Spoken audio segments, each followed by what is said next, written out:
कहाँ जाना है? अगली नुक्कड़ पर। और वो महिला ऑटो में सवार हो गई और कुछ ही देर में उनकी ऑटो दोबारा उस सुनसान सड़क पर चलने लगी। ऑटो में बैठे उस औरत का पल्लू धीरे धीरे रिक्शे से बाहर जाते हवा में लहराने लगा।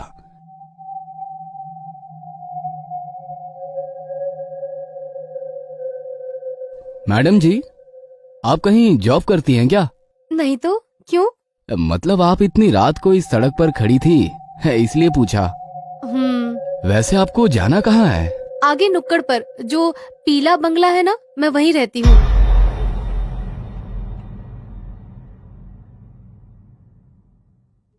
क्यों मजाक कर रही हो मैडम जी? बताइए ना, आपको कहाँ जाना है?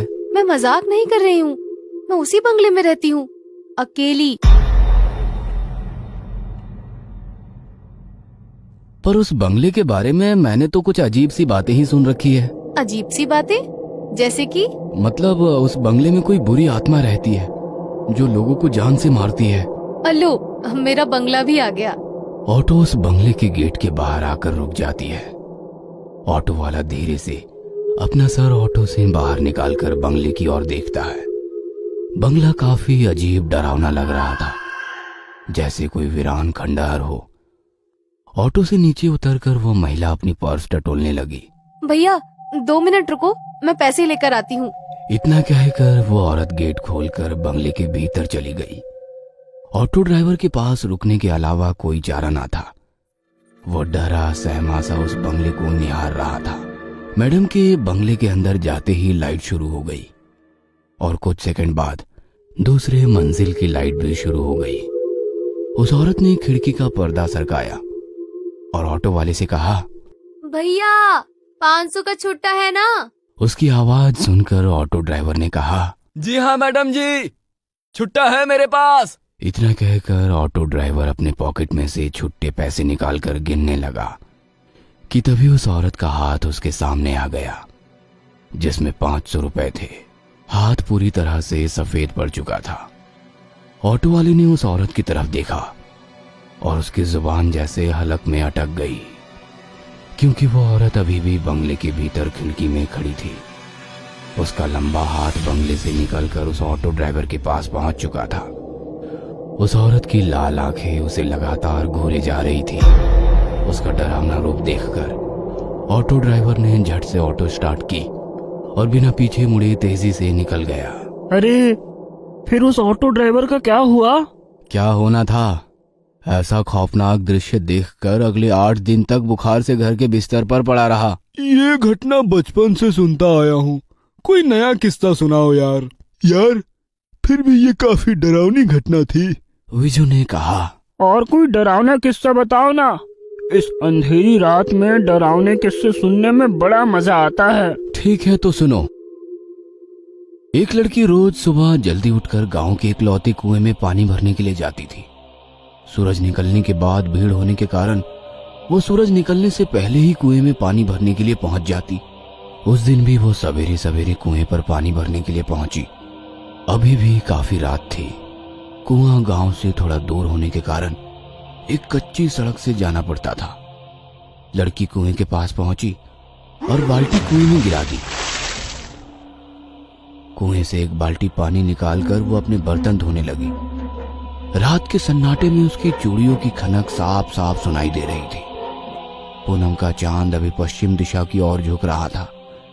आसमान भी साफ होने के कारण काफी अच्छी रोशनी बिखरी हुई थी। वो लड़की अपने काम में मशगूल थी।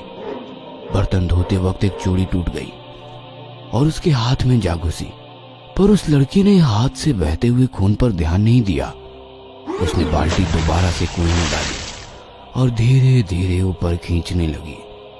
तभी उस सुनसान गहरे सन्नाटे से उसे एक अजीब सी आवाज सुनाई दी, काफी स्वादिष्ट है।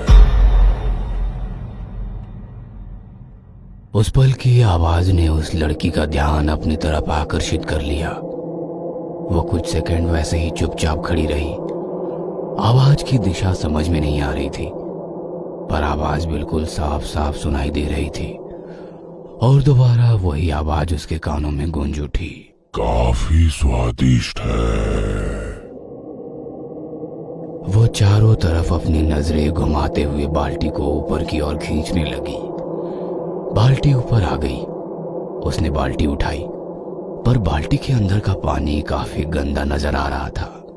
उसने धीरे से बाल्टी के पानी में हाथ डाला।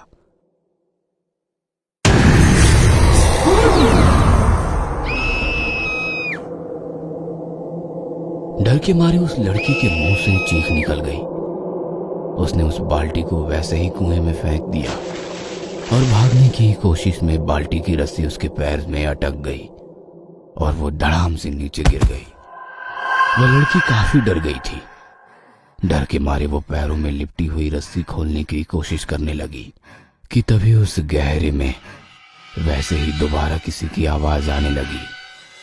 आवाज धीरे धीरे गूंजने लगी, जैसे कोई कुएं की दीवारें चढ़कर ऊपर आ रहा हो, इस तरह की आवाजें। जमीन पर गिरी लड़की कुएं की ओर देखकर उस रस्सी को पैर से छुड़ाने की कोशिश कर रही थी, पर लग रहा था कि वो रस्सी धीरे धीरे पैरों को कस के जकड़ रही हो। वह लड़की काफी डर गई थी। उसके दिल की धड़कनें उसको खुद भी सुनाई दे रही थी। बदन पसीना पसीना हो गया था। आंखों में मौत का खौफ साफ साफ दिखाई देने लगा। जैसे तैसे वो रेंगते हुए वहां से दूर जाने की कोशिश करने लगी और अगले ही पल सब कुछ शांत हो गया। न किसी की आवाज, न कोई आहट, बिल्कुल खौफनाक सन्नाटा चारों ओर फैला हुआ था। उसने अपनी खौफ भरी नजरों से कुएं की ओर देखा। वहां पर उस जगह कोई भी नहीं था। वह अकेली वहां पर थी। वो लड़की दोबारा अपने पैरों में अटकी रस्सी छुड़ाने की कोशिश करने लगी और फिर एक अजीब सी आवाज उसके कानों पर पड़ी। धीरे से अपनी नजरें उठाकर उसने कुएं की ओर देखा और सन्न रह गई।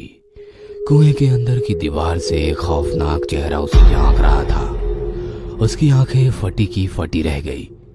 वह कुछ समझ पाती इससे पहले ही किसी ने उसके पैर में बंधी हुई रस्सी को कुएं के अंदर खींच लिया और वो लड़की कुएं के उस गहरे पानी के अंदर समा गई। यार, ये तो काफी डरावनी घटना थी। फिर उस लड़की का क्या हुआ? और क्या होता, 3 दिन बाद उसकी लाश कुएं के पानी के ऊपर तैरती नजर आई। यार चलो एक और किस्सा सुनाओ, मजा आ रहा है। अरे पागल, बहुत रात हो गई है, अभी यहाँ से जाना होगा, वरना हमारा किस्सा लोग सुनाएंगे। वैसे भी ये काफी डरावनी जगह है और इस जगह के बारे में भी बहुत सारे किस्से मशहूर है। हाँ पता है, इस तालाब के भीतर एक आत्मा है। जो लोग पानी में तैरने के लिए आते हैं उन्हें पानी के अंदर खींच लेती है। अबे बकवास बंद करो, ये सब मनगढ़ंत कहानियां हैं।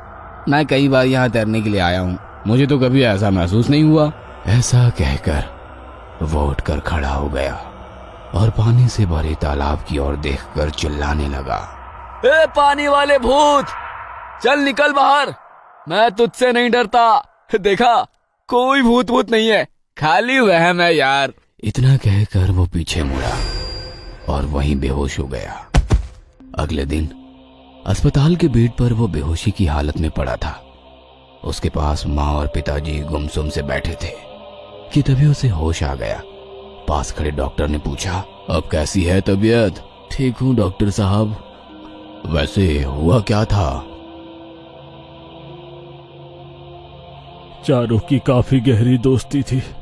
महीने में एक बार वे खाना पकाकर मस्ती करने उस तालाब के पास जाते थे। 2 महीने पहले भी वह तालाब के पास पहुंचे। हमारा राकेश उस दिन थोड़ी देर से पहुंचा, पर वहां पहुंचने के बाद देखा तो तालाब के पास उसके दोस्तों का सारा खाने का सामान बिखरा पड़ा था। उसने सबको फोन किया, पर किसी का भी फोन नहीं लग रहा था। वो परेशान होकर घर वापस आया। और उसके दोस्त? सभी की लाशें 2 दिन बाद पानी में तैरती मिली। पुलिस कहती है एक दूसरे को बचाते वक्त सभी डूब गए, पर कहते हैं कि तालाब के अंदर के पिशाच ने सबको निगल लिया। मेरा बेटा महीने में एक बार खाना बनाकर तालाब के किनारे अपने दोस्तों को मिलने जाता है। उसका मानना है कि वे सब आज भी जिंदा हैं। पता नहीं ये सब कब खत्म होगा। और नम आंखों से उसने अपने बेटे की तरफ देखा।